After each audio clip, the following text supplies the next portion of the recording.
देखिए, मैं Manohar Singh, president JK ex serviceman welfare association Kathua. आपने जो सवाल पूछा है ये बड़ा अच्छा पूछा है कि ये जो हमारा नेशनल लेवल पे हमारी जो एक नेशनल बॉडी बनी हुई है दिग्गज वीरांगना महासंघ, ये उसके बैनर के तले में 11 तारीख से लेकर के 18 तारीख तक भूतपूर्व सैनिक न्याय यात्रा का ये जो आयोजन किया जा रहा है और आज इसका समापन है। इसी के उपलक्ष्य में आज ऑल ओवर इंडिया के जितने भी अलग अलग स्टेट के जितने भी हमारे भूतपूर्व सैनिक हैं वो रेवाड़ी में इकट्ठे हो रहे हैं। इसका जो हमारे स्टेट में हमें बाद में पता चला, क्योंकि ग्राउंड की क्लियरेंस नहीं मिल रही थी तो शॉर्ट नोटिस में हम बाहर नहीं जा सके, इसलिए हमने आज के ही दिन कठुआ में ये जो है रैली का आयोजन किया है। इसमें मैं ये कहता हूँ कि इसकी वजह क्या है। ये हिंदुस्तान जब से आज़ाद हुआ है ये पहला समय ऐसा है कि अगर कोई कमीशन निकला है, पे कमीशन अगर निकला है तो उसमें एक की नहीं, दो की नहीं, 7-7, 8-8 रैंक इन्होंने छोड़ दिए हैं जिनको 1 रुपये का बेनिफिट नहीं मिला। और मैं आपके माध्यम से कहना चाहता हूँ कि हमारे वो सैनिक जिन्होंने 62 की लड़ाई लड़ी, 65 की लड़ाई लड़ी, देश में उन्होंने 2-2 लड़ाइयाँ लड़ी और वो उनको गवर्नमेंट ने बाई ऑर्डर रिजर्व भेज दिया और उनको रिजर्विस्ट को 1 पैसे का भी इन्होंने इस पे कमीशन में बेनिफिट नहीं दिया।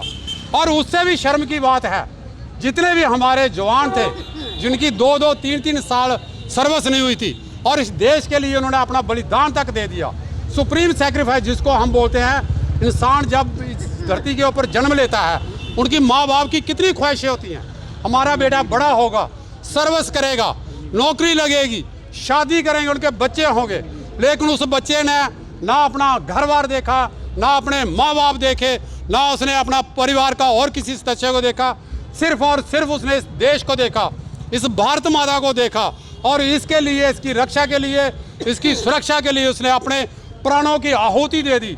और उनके लिए भी, सरकार के लिए मैं कहता हूँ बड़े शर्म की बात है। मुझे कहने में कोई हर्ज नहीं होता और बड़े दुख के साथ कहना पड़ता है कि उनके परिवार को भी उन्होंने 1 पैसा तक नहीं दिया।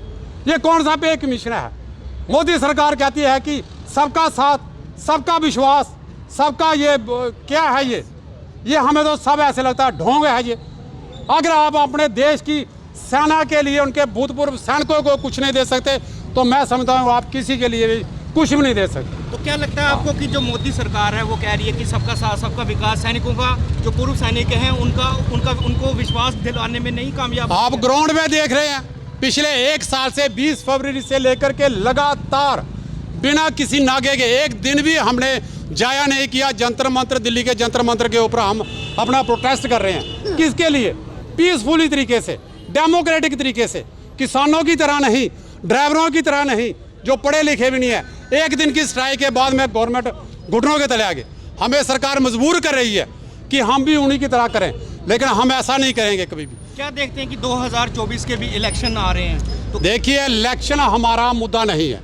सरकार जो भी आएगी, अगर हमारे हक हकूक नहीं मिलेंगे तो हम उसके खिलाफ आवाज़ उठाएंगे।